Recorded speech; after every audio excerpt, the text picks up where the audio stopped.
Hey volunteers, this week's update is a whole lot of updates.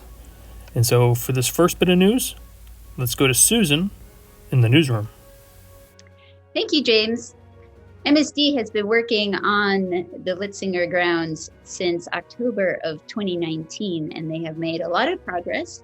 We haven't been on the grounds for most of 2020 and now into 2021, and so we would like some updates. James is on the ground to tell us more about what's going on. Thanks, Susan. I'm here in the North Prairie, as you can see here from all the debris behind me. So over the last 6 months, things that have been happening MSD-wise has not been a ton. Ever since we got back from the pandemic closure out here in the North Prairie, where it crosses into our neighbor's property, you can see they finished up the tunneling process that was going underneath our neighbor's property. And they had all their mining operations set up here in this part of their path in the North Prairie. And just in case you missed the update for that, we did get to burn the North Prairie this year, back in November.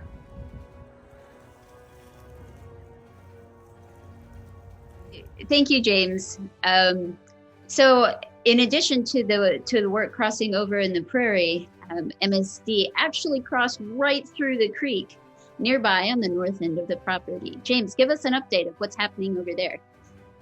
Well, Susan, over here, closer to the creek, we have where MSD crossed the creek by actually cutting the bedrock underneath the creek to install the pipe. And there you can see their path leading across to the other side. And there on the stream banks, you can see that biodegradable fabric that they put down to help stabilize the seeds and plants that they put in for the bank stabilization. And at the bottom of that, you can see that stone retaining wall, actually concrete retaining wall that they put in as a toe wall to stop any kind of undercutting from the creek. And then you can see here in the middle, where the path is crossing over, you can see lots of big pieces of rock. That is actually where the pipe crossing is itself, where the cut is. That was really interesting, James. I believe there's also another area down in the southern part of our property, close to what we used to call the mulch woods and the education driveway, where there's a much larger area of bank stabilization, and they crossed the creek a second time. James, what do you see there? Here we are down near the barn and cabin, along the driveway, where MSD crossed in the more southerly section of the property. And this is the stream bank stabilization that happened here. Same thing as you saw in the north area we were just in. It has that toe wall underneath the frozen water there. You can see it a little bit. That same toe wall to stop undercutting from happening when the creek starts getting some movement going. And here is that southerly crossing, very visible from where the riprap is. And I know you guys may have a lot of questions right now. This is just a quick update. We will have a more extended video in the future with more updates on the project and perhaps an enrichment where we can do a Q&A. So those past few sites haven't had much activity lately, but the most recent activity on the Litzinger grounds has been near the driveway off of Litzinger. There's a lot of big equipment and there's been a lot of activity. James, tell us more about what's been happening over there. What are you seeing and hearing? Well, so at this end, Susan, they are prepping for their mining operation to tunnel underneath Litzinger. And there you can see Litzinger at the end of the driveway. And here to my left is all the big scaffolding platform equipment that they have that will get set in place soon. And here is some of the mining equipment that they'll be preparing to put down in the pit that they have already excavated. So that you see right out in front of me is the pit. It's a big hole that's been dug, and the mining equipment will go down into there and tunnel underneath the road, which you can see some cars driving on right now. So that's nice and convenient.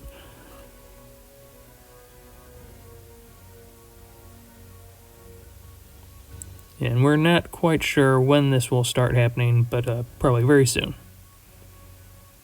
Well, that is the hot take from down here. So thanks so much, guys, and back to you, Susan. Well, that's all very interesting, James. Thank you for that update. Now we're headed back to James in the glass house. Well, thank you for that, James and Susan. Well, one of the other big pieces of news around here is that I am all alone out here. Well, there's a few people down at the other end, but I am pretty much by myself out here at the glass house because Mary had to go and retire. So we got some video of Mary leaving the other day, and here is that for you guys. Here's Mary trying to leave. But on her last day. But she can't find her keys to leave. Now, if it isn't so typical, it's so Mary. Ah, there they are.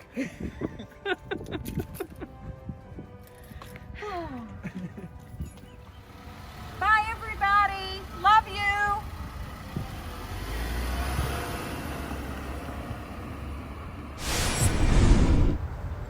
Well, thanks for that update, James.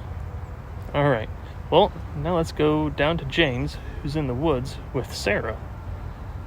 Sarah is a student researcher on site doing a tree inventory for us. So let's go check that out. Thanks, James. Well, I'm here in the Nursery Upland Woodland, at least that's its temporary name for right now, where volunteers about 2 years ago, maybe about a year and a half ago, now removed a whole bunch of honeysuckle, bush honeysuckle in here, and Adam just very recently sprayed out all the winter creeper down on the ground that was growing underneath the bush honeysuckle.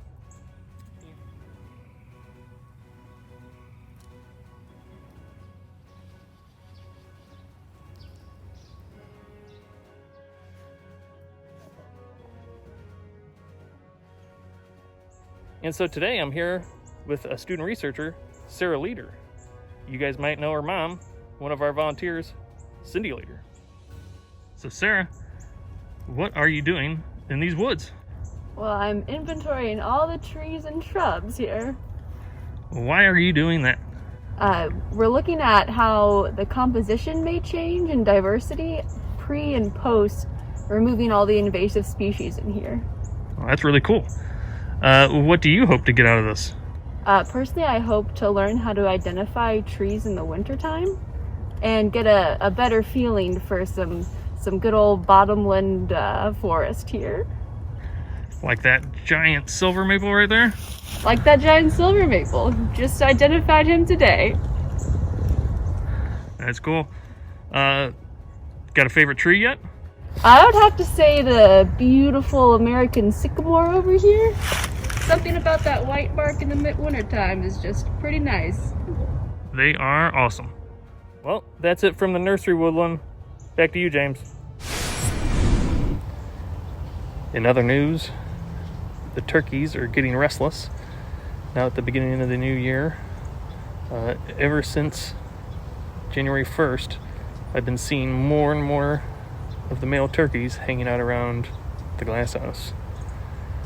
Here's some video of that action.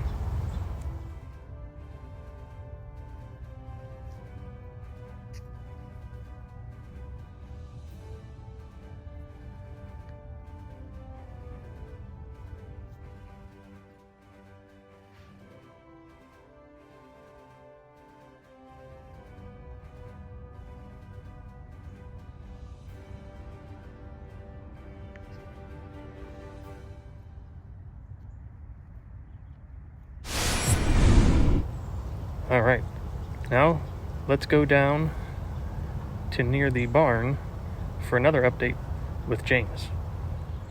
Well, thanks, James. I'm here at the cabin and with Dr. Coulter, and he's going to give us an update on all the fixes going in here. Bob? We've been able to take advantage of the quiet time to catch up on some building projects and make things better for when everybody returns. Want to come in and see what we're working on? Sure, let's do it. Okay, so one of our signature projects this fall has been reworking the cabin. If you look down, the floor's been totally redone. Back in August, a flood really messed the floor up. Some of the boards were actually popping up off the ground as they dried out, so we replaced those boards. That's why it looks like a football field right now with the lines. So replaced the boards, refinished it all. And in the process of doing that, we also took out what used to be the drywall and stud structure.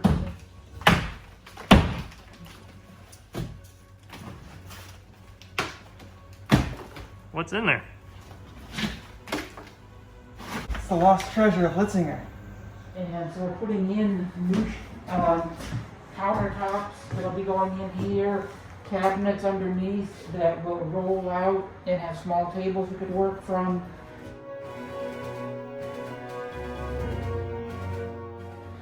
So we're really looking forward to having a much more natural look in here without the drywall and plastic and such.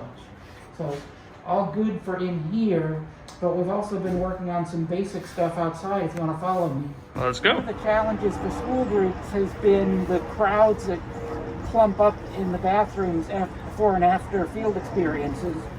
So we put in a double sink structure here, kind of get the kids through more quickly as they're washing their hands. So good to make better use of their time here and good to encourage healthy habits like washing your hands, which COVID has reminded us of even more than normal.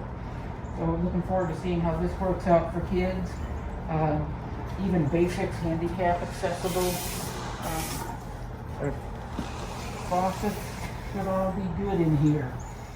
One last thing for the cabin, you can see above me that we're really losing a lot of the cedar shingles. And so rather than continue to patch it up, we're going to take advantage of the quiet time and the entire roof will be replaced sometime in February. So we'll have a brand new cedar shake shingle that should last us a good long time. And getting it done now means we don't have to shut programs down when it eventually became unworkable.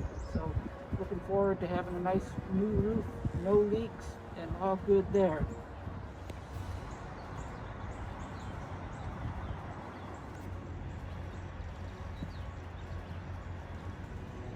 All right, and here we're out by the driveway and Deer Creek, and we're going to talk to Leslie. She's one of the resident educators here down at the barn. So what is happening down here, Leslie? Well, James, there has been a lot happening that we want to let our wonderful volunteers know about. Some of you may have been on site for some of our Explore LREC programs this past fall. But in case you haven't, this area here probably looks a lot different to you. As a result of the Msd project that's been going on, there's been some stream bank stabilization in this area. They ended up taking a little bit more of the bank than I think we all originally anticipated. So our area here, where we used to have our overlook and we had some larger trees, well, oh my gosh, we don't have larger trees anymore. But what we do have are some amazing plantings of some native shrubs and maybe tinier trees and plants that our horticulture and restoration staff has graciously put in. These, many of these, if not most of them, came from Forest Relief, one of our wonderful partners. And so we are so excited to kind of rebuild this area. In addition to the shrubs, you might notice that we have a bunch of, large rocks. And, oh, I even see a golf ball. A bunch of large rocks here. And the large rocks do serve a purpose, a couple different purposes. Kids, when we get kids back on site, they could each be spread out nicely. So 6 feet apart, sitting here making observations of the creek. If we look over here, you'll notice that there have been some improvements to the parking lot area, which I know will be discussed, and that it's actually wider here. And so we wanted to put the rocks here so that that's kind of a natural, oh look, there's something here when you're backing your car up, so that you don't end up going over the creek. So that's kind of our updates here. We're excited to see how this will fill in. The area down here, the stream bank area that you see a lot of green, and you see some of that, I guess I'd call it weed or erosion fabric. Those are native plants and grasses. I have no idea what, because they look green now, but I do know there was some lobelia. I remember that. So we're encouraged, and we're looking forward to seeing how this area changes and evolves over the years to come. So we look forward to seeing you guys back. We want you to see it, but know that things are happening here. So take care. Yeah, Bye-bye. And we'll do future updates when the plants are actually growing, so we can show you some of the plants that are actually growing in that. But right now, everything's pretty dormant. And here I'm at the barn parking lot where some upgrades were recently made. And we're going to talk to Martha to find a little bit more out about that. Hi, volunteers.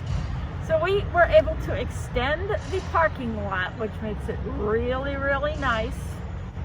And the other thing that happened over here was we lost our big redbud tree. But the bluebirds have found this tree now that this is more open, and they are going crazy. And so are the Carolina wrens. They are going nuts. We've got all this beautiful leaf mulch, and it smells so good. The berm is probably going to get worked on once you guys all get back here, because it's getting a little overgrown. So everybody eat your Wheaties every morning so that you're all ready for doing a lot of renovation work and restoration work when you come back. Well, that was a lot to digest. So while we're taking that all in, let's go to James with the weather.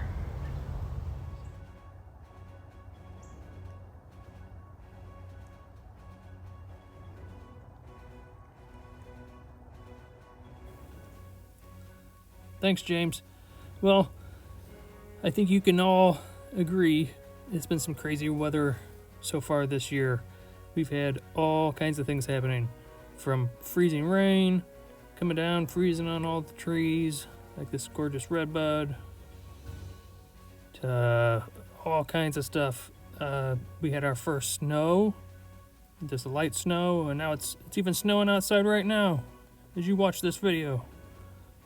Whew, it is cold, so cold. Well, and it's been nice and rainy and wet most days. It's been so cloudy, the sun's hardly come out. It's been so wet and muddy. Whew, man, everybody should try and stay warm. Oh, and we had this really cool fog that moved in one day and lasted until about noon. Made the beautiful prairies just look kind of spooky instead of beautiful.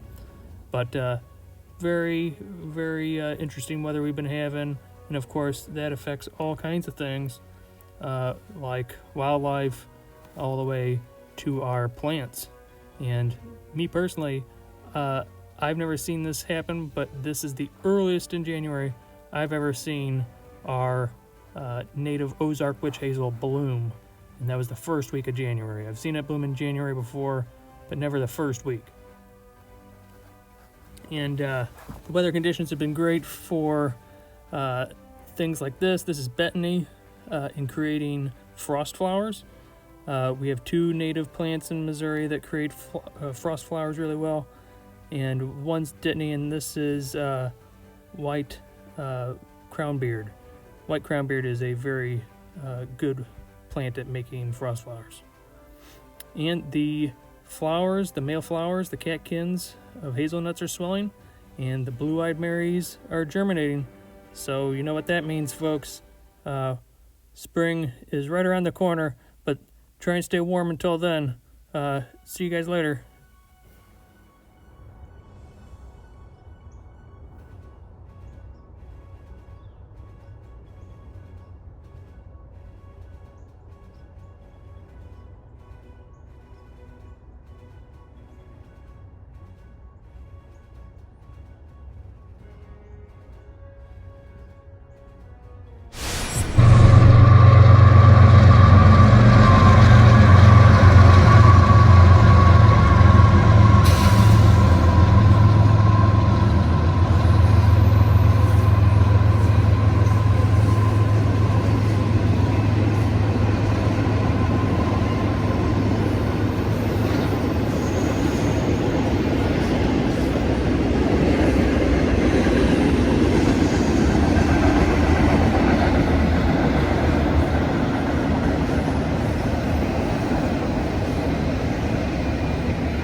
thank you for that, James. And I should probably mute mine so you don't hear my laughing. When you start talking, I'm going to mute myself.